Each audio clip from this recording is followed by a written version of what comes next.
The following program, The Russ Belville Show, is intended for responsible adults only. We advocate to the repeal of marijuana prohibition for adults. We discuss the science, culture, and controversy about America's marijuana laws. We do not advocate any illegal activity and encourage all listeners to learn their state and federal marijuana laws. Opinions and claims made by guests and advertisers on The Russ Belville Show are their own, and The Russ Belville Show cannot be held legally responsible for their validity or reliability. Viewer discretion is advised. You take a seed, you plant it, you grow it, you dry it, you roll it, you smoke it.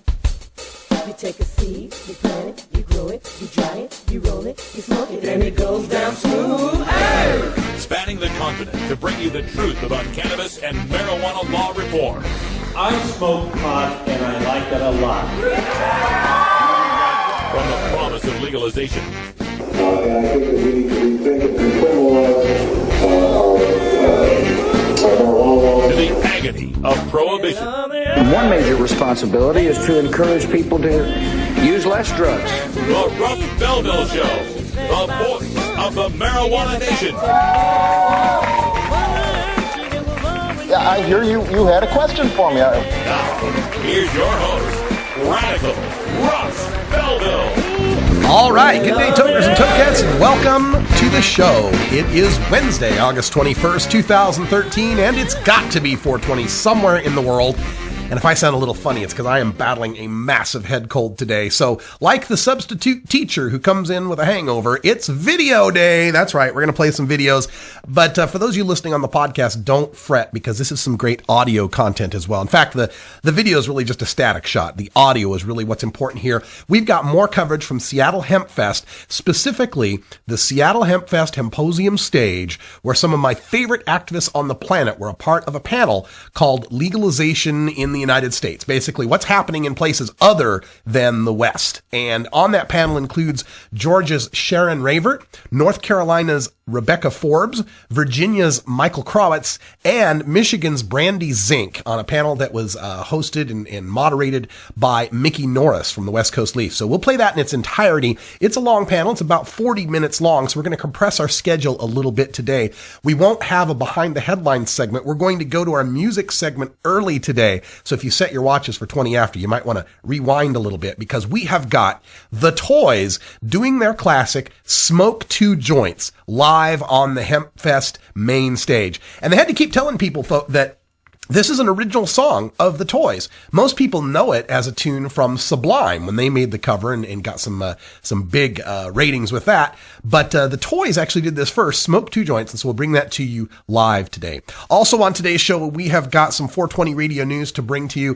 The CNN Sanjay Gupta special is still having reverberations in our nation's capital, where for 2 days in a row now, reporters have asked the Obama White House spokesperson whether or not Dr. Gupta's reversal on medical marijuana means anything to Mr. Obama, whether that means he's going to change his policies, continue his raids. We'll talk about that in our 420 radio news. And speaking of raids, got a note from one of our listeners. There was a raid in Michigan, in Ann Arbor. We'll tell you about that. Also, the state officials in Colorado and Washington are going right ahead with legalization. They believe the Department of Justice isn't going to stop them.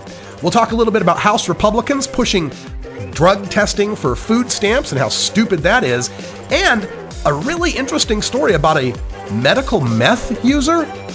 All that and more coming up on the Russ Belville Show. You cut people, you smoke trees till you get what you need now. Designer drugs with minted smokes to get through the day. You always get them so high. We'll be right back after these messages from our 420 friendly sponsors. Support these advertisers, because their ad money goes straight to the Russ Belville Show. You're tuned into the Russ Belville Show, the voice of the marijuana nation.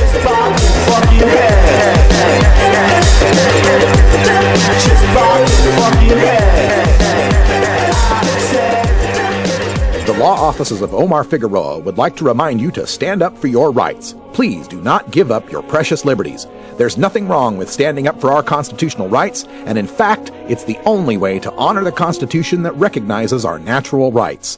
Treat law enforcement with respect and respect the Constitution by standing up for your rights.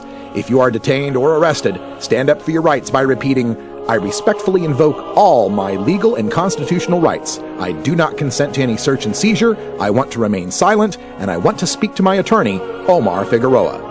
Omar Figueroa has more than a decade of experience in federal and California courts and graduated from Yale University, Stanford Law School, and Trial Lawyers College. Please contact the law offices of Omar Figueroa at 415-489-0420 or 707-829-0215 or on the web at www. Everywhere you go in Washington State, things are greener than ever. Why? Because last November, Washington voters made adult recreational use of cannabis legal, which is why the High Times U.S. Cannabis Cup is coming to Seattle once again to salute Washington's historic victory. If you love cannabis, then get yourself over to the High Times U.S. Cannabis Cup on September 7th and 8th as the marijuana community gathers in force to celebrate our newfound freedom. Meet the businesses of the emerging cannabis industry. Learn about cultivation, topical oils, concentrates, edibles, and more. Sample dabs, buds, and delectable morsels of cannabis cuisine. Then rock out on Saturday night at our Smokin' Hot concert featuring Slightly Stupid and Redman. And of course on Sunday evening, we present the U.S. Cannabis Cups for the top indicas, sativas, hybrids, edibles, and concentrates of the great state of Washington. Plus, we honor professional traveler and outspoken cannabis advocate Rick Steves with the High Times Lifetime Achievement Award. Come to Fremont Studios on September 7th and 8th in Seattle for a historic celebration. Go to medcancup.com for details. Be part of the growing cannabis community.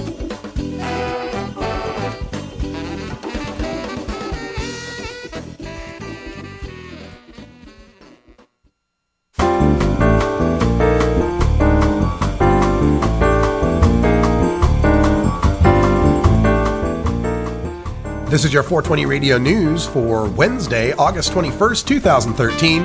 I'm Russ Belville.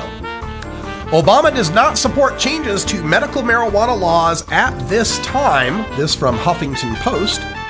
White House spokesman Josh Earnest was asked for the second day in a row if CNN chief medical correspondent Sanjay Gupta's recent reversal on medical marijuana use and his apology for misleading the public had any bearing on Obama's position on the issue.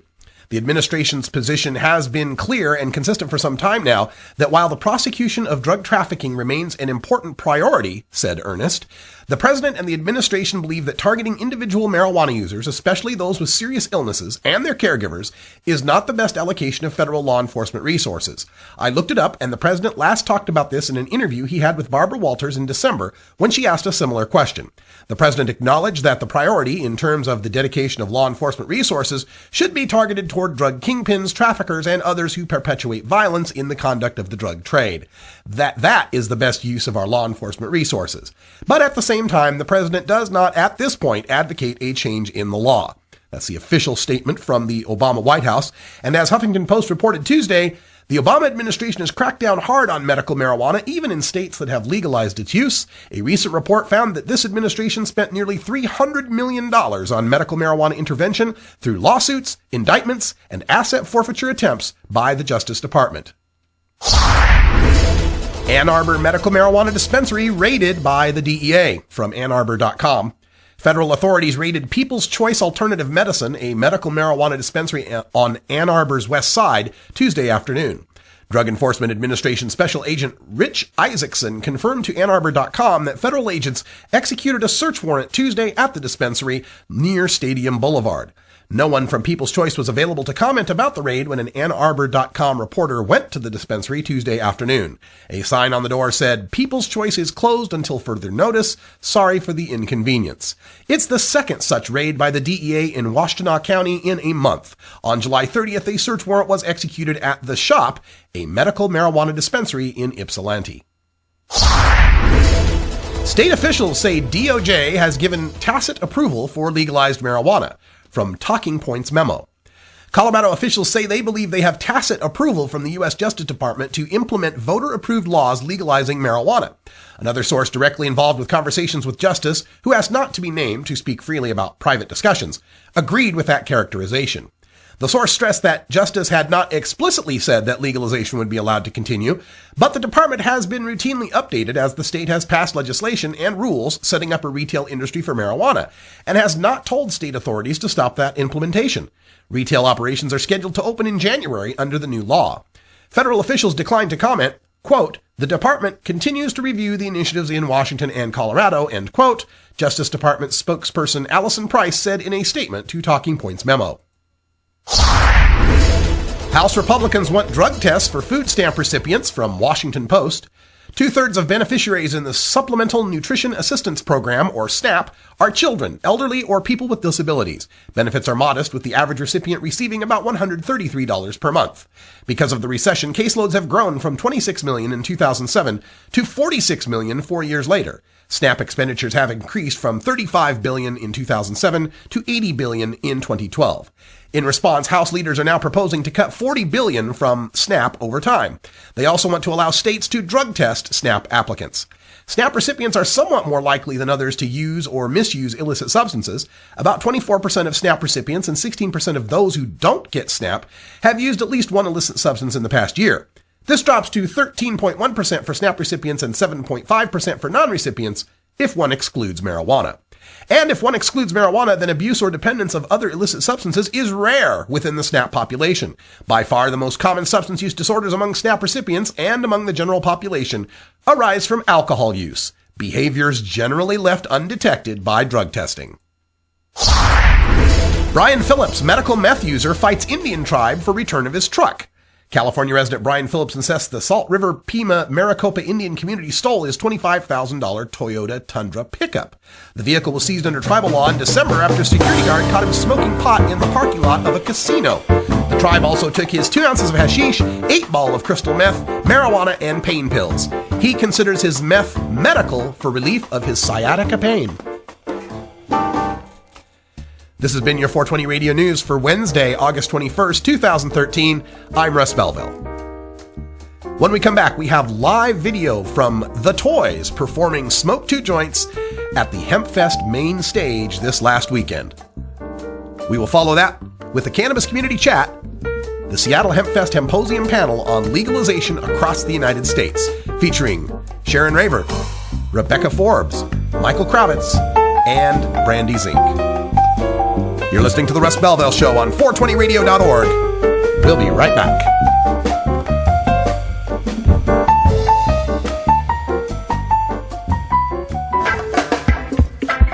I'm Sub Cool from Team Green Avenger. At TGAgenetics.com, we are working on the leading edge of medical strains. Our strains are rigorously tested for THC, CBD, THCV, and other critical cannabinoids. Know your grow. Check out our genetic diversity at TGAgenetics.com, the home of Jelly Bean, Jack the Ripper, Vortex, and other award-winning cannabis strains.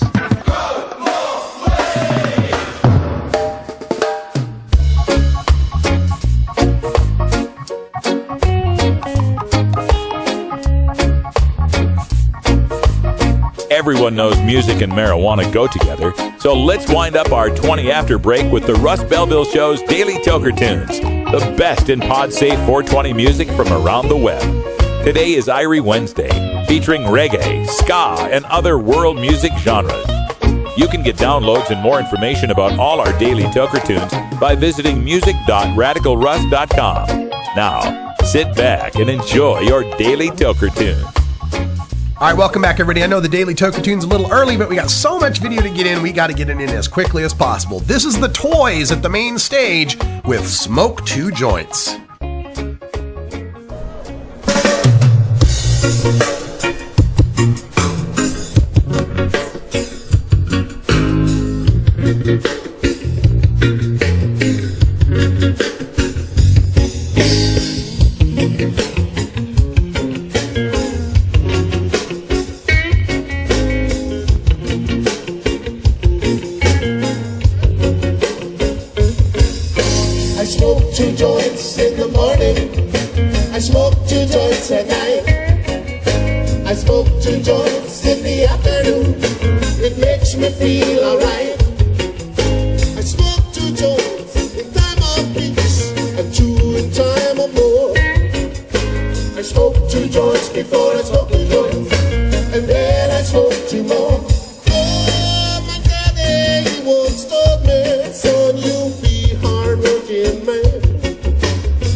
But then one day everyday man who came to me and said, hard work there and hard work fine, but first take care of head. So now I smoke 2 joints when I get up. In the car I smoke 2 joints. I smoke 2 joints when I play video game. And at every 10,000 points I smoke 2 joints. I smoke 2 joints in time of peace and 2 in time of war. I smoke 2 joints before I smoke 2 joints, and then I smoke 2 more.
But Daddy once told me, son, you'll be hard-working man. Mama, she once told me, son, you'll do the best you can. And then one day I met a man who came to me and said, what did he say? Hard work good and hard work fine, but first take care of head. So now I smoke 2 joints in the morning, I smoke 2 joints at night, I smoke 2 joints in the afternoon. It makes me feel alright. I smoke 2 joints in time of peace and 2 in time of war. I smoke 2 joints before I smoke 2 joints, and then I smoke 2 more. 2 joints, that's what I do.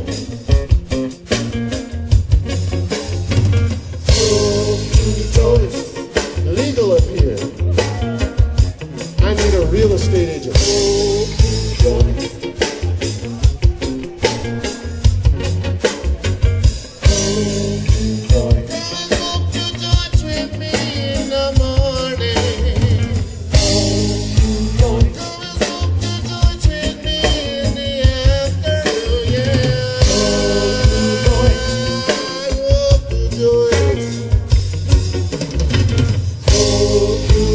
That's what I do.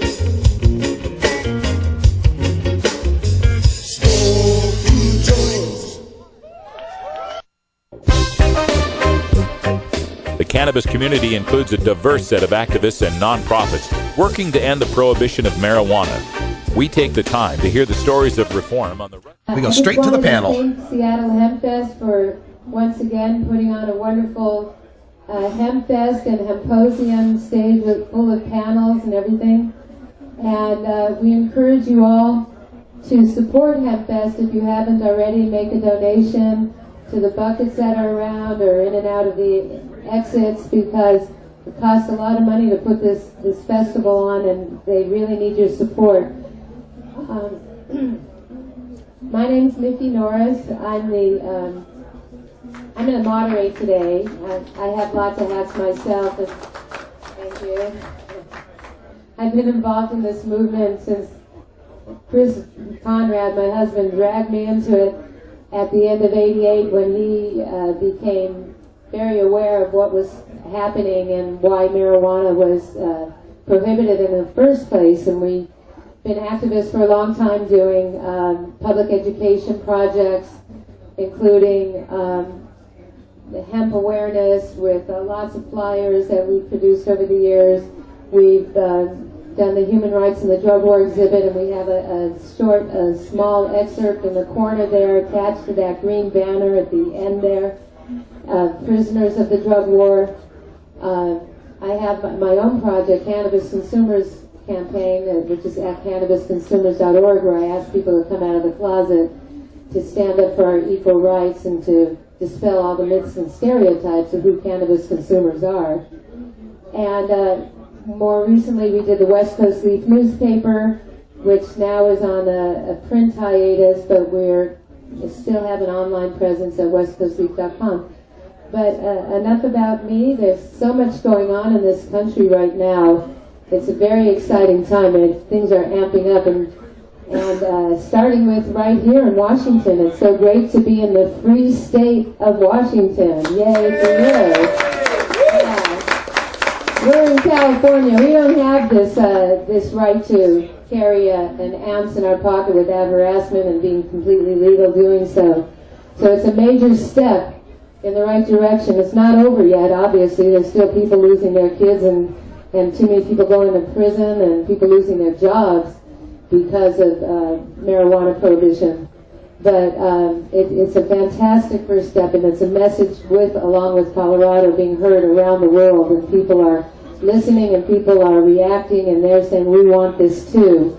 So that's a great thing that's happening. But I want to now introduce my panel here of activists, mostly women, and now we got Michael, who joined us to substitute for another wonderful woman, Tanya Davis, who couldn't be here today. But we're going to start with Sharon Ravert. And Sharon lives in the beautiful state of Georgia, but under archaic pot laws.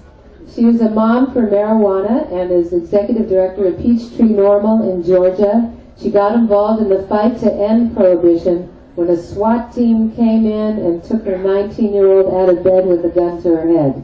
Wow. Sharon. Hello, and thanks for having me. Yeah, like you said, it is wonderful to be in a free state. Although we're not quite free enough here, we've got some work to do, like she said. But y'all are a lot more free than we are in Georgia. We started it out, we passed a medical marijuana law in 1980, and we rested on our laurels and didn't make them do what they were supposed to do, and look where we are now. So keep fighting. And like somebody said earlier, don't let them outlaw hash. We need hash too. Yeah. Like she said, 7 years ago, the SWAT team, Appalachian Drug Task Force in my county, came in with 6 armed guys in SWAT team uniforms. We had the GBI, Georgia Bureau of Investigation, and our local police force, most of which I knew and taught. They thought my daughter was a big baller drug dealer, and when they came in, they searched the house for 2 hours, and they found 1.5 grams of marijuana. Ooh. And they found a few pieces of glass and an old grow light of her mama's that had never been used to grow marijuana, although I thought about it. But with that in mind, in Georgia, if you get caught with pot and you have a couple extra boxes of baggies, an old scale that you used when you were young because you're on a diet on Weight Watchers or something like that, they immediately turn it into a felony. And the whole reason they do it is because 95% of the people that go to court in Georgia take a plea. And so they get you with a small amount of pot, and then they put it up to a felony. And of course, when your daughter is facing 26 years in jail for less than a good, nice joint, you take a plea deal. We took it all the way to court. She got a really good deal, and we ended up going with it. Of course, if it had been her mama, I would have probably dared them to find a jury in my city that would have convicted me. When this happened, I owned my own business. I was an ambassador with the Chamber of Commerce. I knew all the police. The sheriff's dog sat on the sofa with me every night when he was out of town while I rolled my joints. And I wasn't too worried about the police, but you're not safe no matter who you are in Georgia. I didn't expect this, though, you know. So anyway, what I started doing was I started talking to my 600 clients, and I decided we had 2 years to kick the sheriff out. And when I started talking in this little Bible Belt conservative area, I realized that everybody kind of agreed with me. They were real close, in fact. There were a few I had to change. But I kept a list on a spreadsheet. At the time, I had 600 clients. 2 of them didn't agree. We get it in Georgia. And what y'all done out here on the West Coast is coming to Georgia, and we're not going to stop until it's over. Yeah. We're not going to stop until it's over. 2 years after this happened to us, the sheriff lost in a landslide in our town. And we got our new sheriff. Right, and if we can do that in a small town in Georgia, we can do that all over the country. And I dare everybody to stand up and do this. You can do it. I'm a simple mom. I wasn't born an activist, but you can make an activist. Thank you, Sharon. Wow. So as you can see, the prison industrial complex is alive and well in the United States, unfortunately. Still profiting off of us and keeping us in a state of vulnerability and fear. So we really need to stand up like she does and fight this. Our next speaker is Brandy Zink, who's with Americans for Safe Access of Michigan. She's been a long-time activist as well, and also works in a very good law office in Michigan as well, the law office of Bad Able. Thanks, Brandy. Thank you. It's great to be back at Hempfest. This is my second time, my first time speaking here. So it's an honor to represent the Midwest here in the Northwest. I want to talk a little bit about Ohio because I spent 10 years in Ohio. I'm the former executive director of the Ohio Patient Network, which was a group that was started in 2000 by patients in Ohio that had there's no legal access to medicine in Ohio, but patients needed support and education, and so we just founded a group, and we founded a lobbying group, and we worked hard to introduce legislation. I was part of 5 bills that were introduced in Ohio over 10 years, and we worked really hard through the legislature, educating, building coalitions, and doing a lot of good work.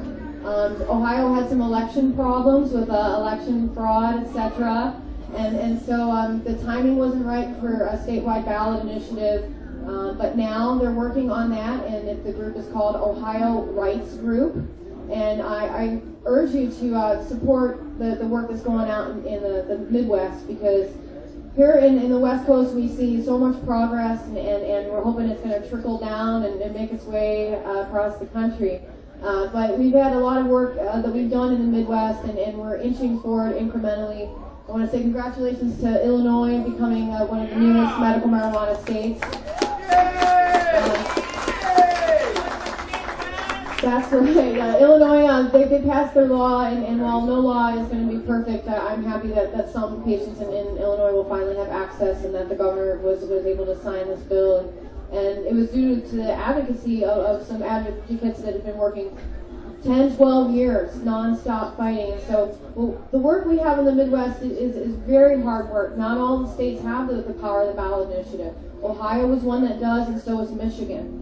So the path that Michigan took to get medical marijuana, which we passed by 63% in 2008, we took 5 cities, passed medical marijuana over a couple of years, and then city by city, incrementally, we set up the support so that we could do it statewide with the help of marijuana policy projects. So now we have medical marijuana in Michigan since 2008. So 5 years later, through our path of implementation, we got past the immediate high and the ecstasy of the win, and really realized that once you pass a law, then the implementation is where it's all in the details. And I think that you're going to see that here in Washington and Colorado and elsewhere. So as we've been fighting in Michigan to protect the rights that we have. In Michigan, patients can grow 12 plants, or you can designate a caregiver, and then a caregiver may be able to care up to 5 people and themselves. So the caregiver system and the patient system, as we thought it was able to be, if the patient was able to possess it and a caregiver was able to possess it, then we thought that there was some sort of patient-to-patient transfer, or caregiver-to-caregiver, or patient-to-caregiver, and so on and so on.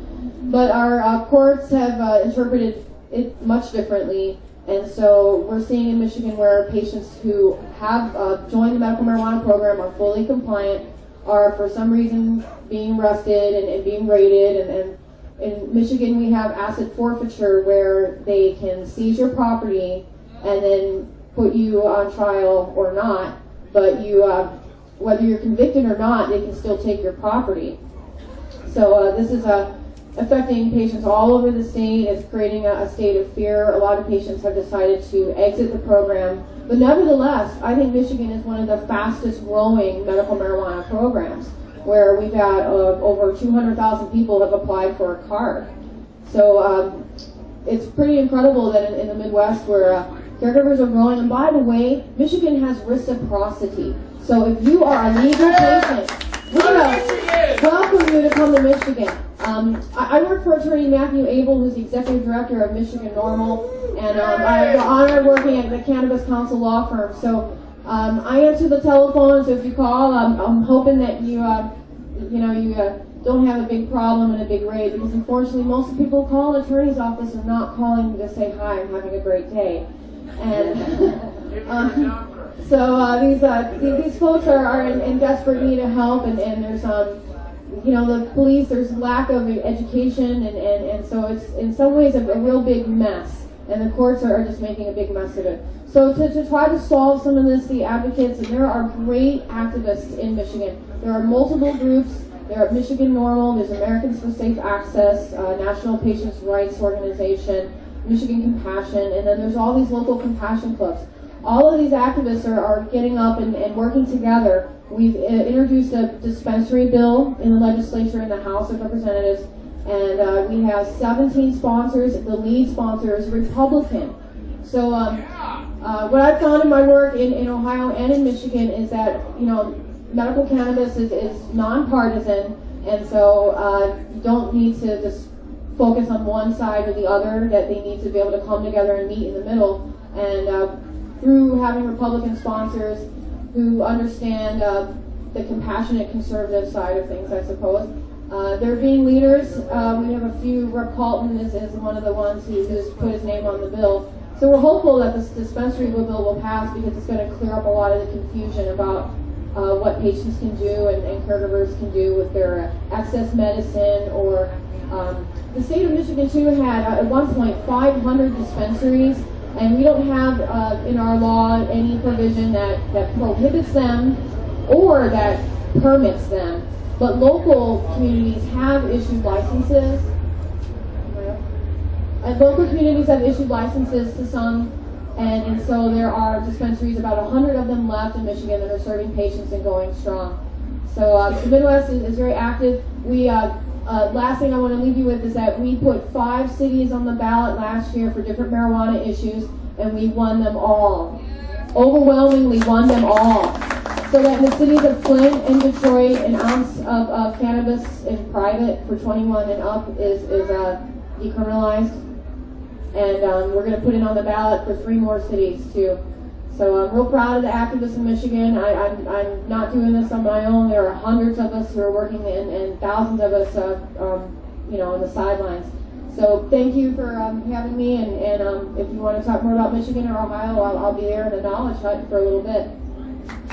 Thank you, Brandy. Yeah, it's really exciting to hear what's going on there. And glad to hear what's going on there. Going in the right direction. Our next speaker is Rebecca Forbes, who is a mother, activist, once a prisoner of the drug war for cannabis, and now a medical cannabis patient and advocate for the sick and suffering in the illegal Bible Belt of America.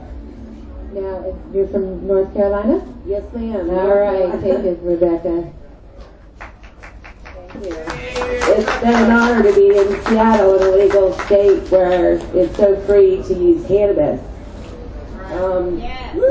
Like Sharon Ravert, my family was raided in 1998 My home, my child, all my money, my car was taken. It took like a 2-year process to get me tried in court, but once in court, I was sentenced to 3 years in North Carolina State Prison for growing marijuana. So the drug war means a lot to me, and what the lady said about the prisoners, we can't forget about them, the people in prison. I didn't belong in prison. I'm not a person that belonged in prison.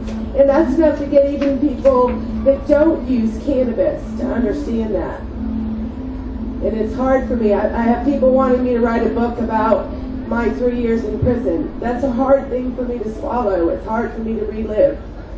I'm a mother, a grandmother.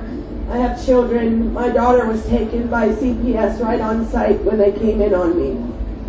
They allowed her to take her dog with her. So I watched my 8-year-old child be taken in a car by strangers that had never been away from mom and dad, who were big cannabis growers in North Carolina. We lived in the mountains for 16 years. My ex and my daughter's father had grown marijuana since a teenager, and at the age of 21 I met him and was with him for 16 years. We were raided on average once a year. They got us in 98. I got out of prison in 2002. I now live in North Carolina. I'm a huge advocate for reform and repealing all cannabis laws. I work with the North Carolina State Legislature. We worked on 3 medical bills that they've killed, 2 decrim acts that they've killed, 1 medical cannabis study bill that they recently killed this session, and we're going right back at them in 2014 with another one. I'm the East Coast Director for the American Cannabis Coalition under Craig Baresh. I sit on the board of directors nationally for that organization. I have a Facebook page. You can Google my name, Rebecca Forbes, and find pages of my work. I don't want to get into all that today because it's a panel, so it's going to make it short and sweet. I also work in Washington, D.C. for Overgrow the Government. I'm the Assistant Director. We do all the 420 D.C. events. We've had people like Mike Hyde. We've had Gary Johnson's public people come there and speak for us. We've had ASA. We've had Moms for Marijuana. We've had the Normal Women's Alliance, Normal, MPT. What my goal is with Overgrow the Government is to get us all in D.C. where this is going to end, people, on federal levels. We've got to take it to D.C. I want to see 1 million people standing there on 420. I want to see us tell D.C., and that's a hard place to come down into. It's a very draining day. Seattle Hempfest has been draining, but let me tell you, I've been happier in the last 3 days than I've been in years. I want my family in this environment. I don't want my family in an environment where they can kick your door in, put guns to your head, run dogs through your house, and terrorize you in front of your children. We've got to think about the kids. Think about the kids. Think about what it does to a child when you take their parent and put them spread eagle on the floor with a gun to their head in front of them. That's what people need to think about that don't use cannabis. And we'll get this done. We've got to unite. Nobody's the best in this movement. Nobody's the greatest. We're all doing our part. It takes a village to raise a child. And the cannabis movement is a baby. And we all got to work together so that people like Sharon and I that live in the ice age of cannabis reform don't have to live in fear anymore.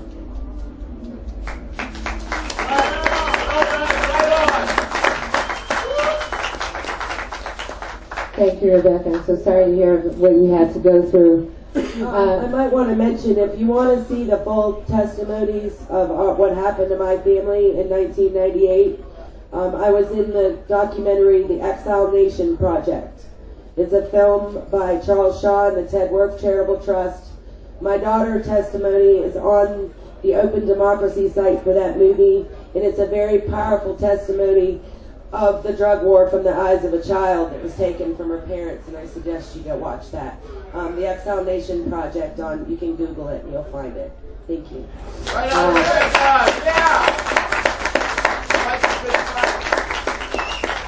You know, the taking away of the children from their parents and going to prison that's what actually motivated me to really step up my activism in a major way with our Human Rights in the Drug War project, because it just seemed so wrong that our government had a policy of orphaning children, and it was against the Universal Declaration of Human Rights that has a provision that says that we're supposed to be protecting the integrity of the family, aside from all these other protections like cruel and unusual punishment and religious freedom and different things that we are denied in this country, unfortunately, still. We also, in that exhibit at the end there, I have photos of people who were killed by law enforcement as well. There have been people killed, and they're lucky they survived their SWAT raids, because sometimes, people come up with a gun and they think they're pointing it at them, that's the end of their lives, during that raid, when they just find, like a joint or something like that, or nothing in some cases. And we have somebody in our project there, a quadriplegic man with a couple ounces in his backpack, who was brought into jail, and he did not even, he needed special care, and they put him in jail, and he died within 10 days because they couldn't meet his needs. And that was just for, a few ounces as well. And not to mention this other man that you'd read about over there, who also, some agents was trying to entrap somebody to sell him some marijuana, and he refused to sell him. He got in a fight with the undercover agent, and the other agents came and they shot him and killed him too. So I mean, it's totally out of control. These stories, these horrible stories, are still going on. So we need to step up our activism and end this injustice and cruelty. But speaking of that, we have a great activist next to me, Michael Krawitz from Virginians Against Drug Violence, and now more recently he's standing up for the rights of veterans in this country, and he's with Veterans for Medical Cannabis Access.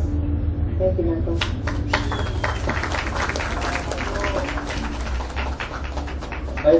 Before I say anything about what I'm doing, I just want to pay homage to the panel that I'm on here. I'm quite honored really to be on a panel like this. There's a perception out there that the big organizations do things. There are big entities that do things. There's big wigs that get paid lots of money to do things, and it's been my general observation that's not what does things. It's individual people that get caught up in their life, gets on the line,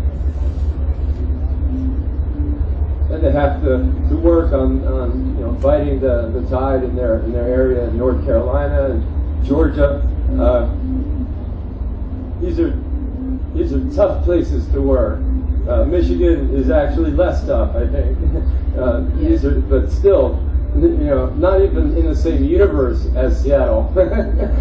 So thank you so much for everybody. I'm Michael Krawitz. I run Veterans for Medical Cannabis Access. We're the guys. Thank you. We're the guys that we're behind the scenes working with the VA. Actually connected to Marty Chilcutt out in Michigan, who was the guy responsible. You may know of the Colorado Amendment 20 medical marijuana law. That was his little thing he did. Then he went to Michigan and he started this organization, which I took over. His work connected to mine. I was working inside the VA on pain management issues, medical marijuana being the main one that gets you kicked off of your pain management. That's the main pain management issue, is medical marijuana, which for many years I wasn't even able to mention the medical marijuana aspect of it. I worked in this strange netherworld inside the VA, and my netherworld crashed with Marty's netherworld, and the ACLU, a little bit of help from DPA and SDP and everybody else, and MPP, everybody chipped in on this one. We got a national Veterans Affairs policy on medical marijuana that protects veterans back in 2010. Yeah. So if you're a veteran and you're in a state where there's legal medical marijuana, you've got your registration or card or medical cannabis recommendation, however they do it, you're protected from and should be free from fear of any kind of reprisal at the VA hospital. And that's what we stand for. Veterans for Medical Cannabis Access is to help in those cases where you don't have that experience, so contact us if you run into that situation. But I think it's important, to touch base here on the state stuff that we're doing. But just quickly, nationally, we haven't spoken at Hempfest. We got the VA policy passed in 2010. We held our breath in 2011, literally. And we started working in 2012. Now in 2013, we're working on two main tracks. One is because the VA policy is hinged on the state medical marijuana policy, now we're working in the states to make sure that ailments veterans commonly suffer, like post-traumatic stress, like chronic pain, like even cancer, and traumatic brain injury, other ailments that are very common to veterans. They're common in the public as well, but more common, unfortunately, in veterans. Make sure that these are covered in the state law. And also, we're working in the Congress to try to get congressional hearings on some of the stuff I'll talk about in a minute, the importance of the cannabinoid receptor system and the knowledge that we're gaining about it and what it means to veterans. So those are our two main tracks. We started working on post-traumatic stress as a national issue when the data was sufficient to work on it as a national issue. My colleague working in Virginia, Al Byrne, Commander Al Byrne, Lieutenant Commander from the Navy, has been working on post-traumatic stress in the VA for decades, and it's not a new issue. It goes back to battle fatigue and shell shock. It's all been the same thing, different names, different wars. But now we know more about it because of the science of the brain. This cannabinoid receptor system science that if you look it up on Google, whatever. Just amazing stuff. If you never looked into it, it's just going to blow your mind. Absolutely blow your mind. We have these drugs that are being shoved down veterans' throats that a couple of them are approved for post-traumatic stress. They suck. The rest of them that are being used are actually being used against and over the warnings of the Army, who said don't use them. That's how bad they are. And they're not going to warn against a pharmaceutical unless it's really bad. And it's pushing them. It says suicide right on the warnings, interactions, that you're giving it to somebody who's maybe has suicide as maybe a problem that they're trying to overcome. Not smart. So anyway, if you look at the bottles of all these drugs, you'll see that the mechanism of action is essentially unknown. But the mechanism of action in cannabis and post-traumatic stress and other neurological injuries that we know of now, neurological pain and some other syndromes, we now understand pretty well this cannabinoid receptor system in the brain, how it works. And that's the mechanism of action. So that with that science now we were ready and armed to work on it. We had only one state when we started to have post-traumatic stress listed as a condition allowed. That was New Mexico, and that actually came under attack. So one of the first things we had to do was help Drug Policy Alliance in New Mexico and others, a bunch of local veteran coalitions to fight to keep that on the books. And thankfully we kept it on the books, kicked their butt, really kept it on the books, and made a point of keeping it on the books in New Mexico. So post-traumatic stress is not going away as a qualifying condition in New Mexico. And then since then, we've added Delaware, Maine, Oregon, and of course Massachusetts is covered under their, just like California law, that a doctor recommends for what doctors recommend for, instead of this list from the legislature. So we're really kicking butt. We're working in Michigan. We've had a turnaround in Michigan. We've been beating our heads against the wall to get into a panel that actually voted our way, and then they said, well, not enough people for the vote. And they said, oh, well, we'll get a new vote. Oh, the panel's shut down. So we thought we were dead in the water, and then they opened up the panel, came up with another vote, and now it looks like it's going our way. So Michigan's working pretty good. We're working in Colorado. Believe it or not, has actually become a little difficult because of legalization. All the emphasis and all the good activists are working on that. It's a little hard to work on adding post-traumatic stress. And in fact, in Oregon, we added post-traumatic stress in the legislature, and then it did a big dispensary bill, and I think it would be the same thing now. There's a lot of work to be done on these bigger things. And we recognize that adding one condition is not the big issue, but we're very glad we've been able to get this much traction and get this much done. So that's kind of a lay of the land. And you have to understand that post-traumatic stress is not like a personal failing. I mean, that's what this science is telling us of the brain and the cannabinoids, is that you have a neurological symptom. It's a real, damage that's done at the neurological level that can be repaired by cannabis. It can be helped treated by cannabis, but it also can be helped repaired by cannabis if it's treated well and properly. That's what the science tells us. And it tells us that even though it may not be a physical trauma, it is nonetheless a physical injury. And that's a very important thing that people need to understand, that they're not somehow weak or something like that if they have post-traumatic stress, because somehow or another you put 10 people in a bus, you blow up the bus, and a certain number of them are going to have post-traumatic stress. Imagine if you keep running the same people through the bus, you'll keep getting a diminishing return of post-traumatic stress. And it's like pulling a spring. You pull it too far and it won't go back to its original shape. Some of them will give a little quicker than others. It's just a quirk in our universe who it hits. And that's why we work on that. I really can't tell you how much it means to be at Hempfest. This is the first time our organization is here, but we're running a little behind. I had a hell of an ordeal getting out here, but we're here now, and I'll be speaking throughout the day and kind of introducing ourselves. To our knowledge, really the only veterans service organization working on medical marijuana. Of course, we work on any medical access issue. If a doctor says you're supposed to get it, you should go to your doctor's office or the VA or wherever and not be harassed over that. So that's pretty simple, right? So that's what we do, Veterans for Medical Cannabis Access. We work with patients at a time. That's where we get a lot of this cannabinoid stuff I've been throwing around. If you want to do some research, medicalcannabis.com, patients at a time. And when is the next Patients at a Time conference next year? Yeah, it's coming up 1 year out. In Portland? It's looking like it's going to be in Portland, yeah. But also, too, Marilyn Mathry, who is co-founder of Patients at a Time, is also a registered nurse and Navy vet. She's actually been working on a nursing association. And kudos to the Nursing Association for taking the lead in Arizona to add post-traumatic stress, and we're working down there now on that. But she'll be doing hopefully some seminars around Colorado and elsewhere. So you should be able to find Patients at a Time. In this crowd, I definitely want to notate that I go to a dispensary or a collection, collective, whatever, and I say, you got videos, and they've got hundreds of videos. But when I say, Patients at a Time has videos, these are not your ordinary videos. We had a radio seminar that we just did last Friday, and Raphael Meshulam, who's in Israel, whose team discovered THC, was on the show. Yeah, and Dr. Grinspoon was on a previous show. So I mean, these are folks that are really out there, really cutting edge, doing the science that Patients at a Time is gathered. They're kind of the in-between between the geeks and the Cannabinoid Research Society, which I imagine, show of hands, how many people have ever heard of the International Cannabinoid Research Society? There you go, good number. That's the geek squad, right, of our group. And then you got normal, Puff'em down in Florida. That'd be good on the other end of the scale, right?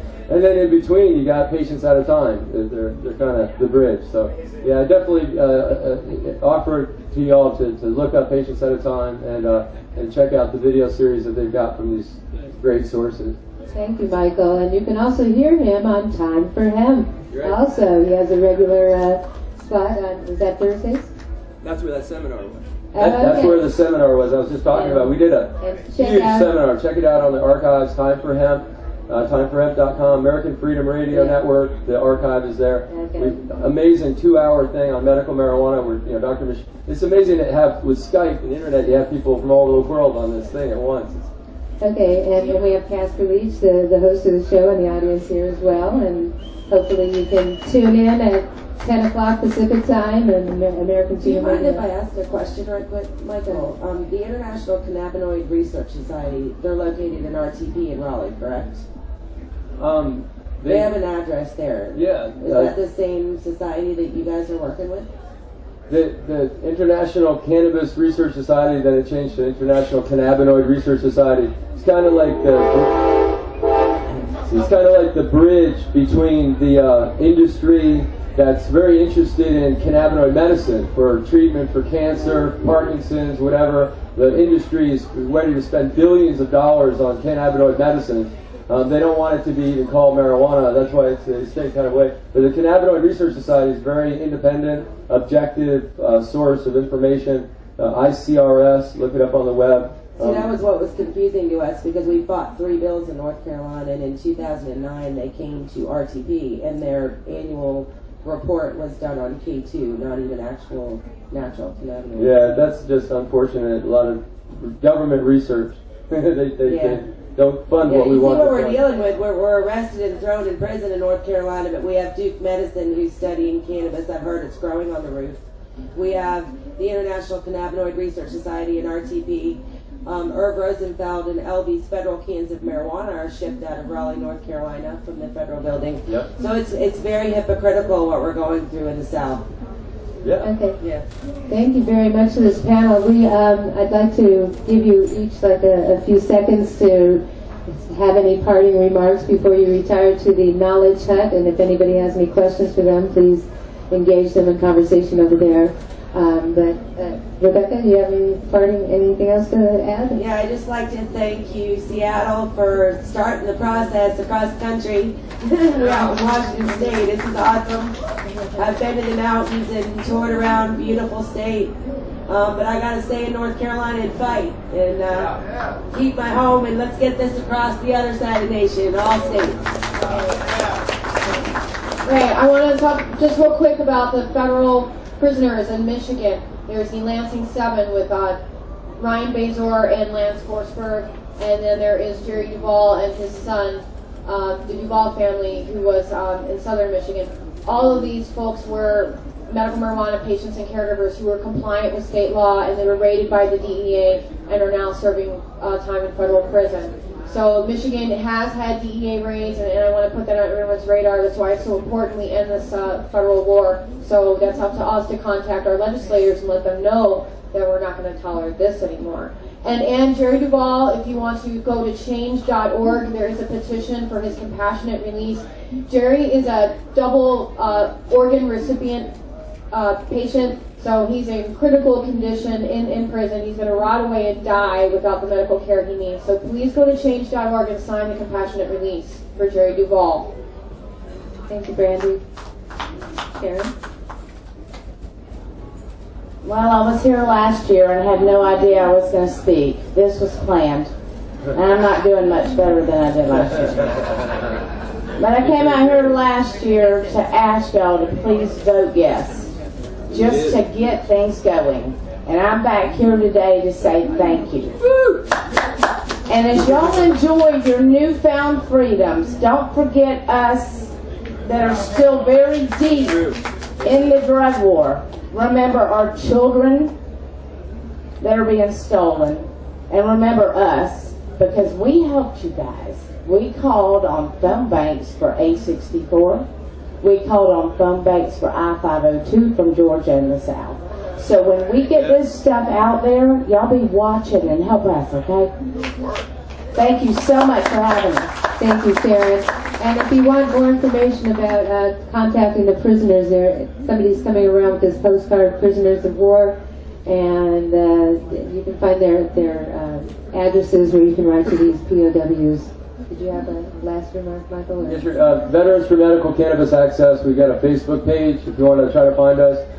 Veterans for Medical Cannabis Access.org on the web. Please do say hi if there's anything that you want to talk about, or if you need any assistance for a veteran or a veteran. Also, too, we're looking for vets across the country that are suffering from post-traumatic stress to be involved in various studies. So let us know. And just to tie things together, it's a state panel. I work internationally at the UN trying to change treaty, which is tied into our federal law and the schedule. And I fight the schedule as well, both as an individual and as an organization. We're involved in Americans for Safe Access versus the DEA, which is headed for the Supreme Court. Hopefully, maybe we'll get another chance at the Supreme Court. So anyway, I want you to know that at the UN level, what's happened in Seattle, what's happened in Washington State, what's happened in Colorado is not just important, it's central to the debate that's happening now in 2014 about changing the treaties in 2016, which will change the whole world's drug policy and stop children and families from being torn apart all over the world. So what you're doing here is having that big a ripple effect. I just, since I am there,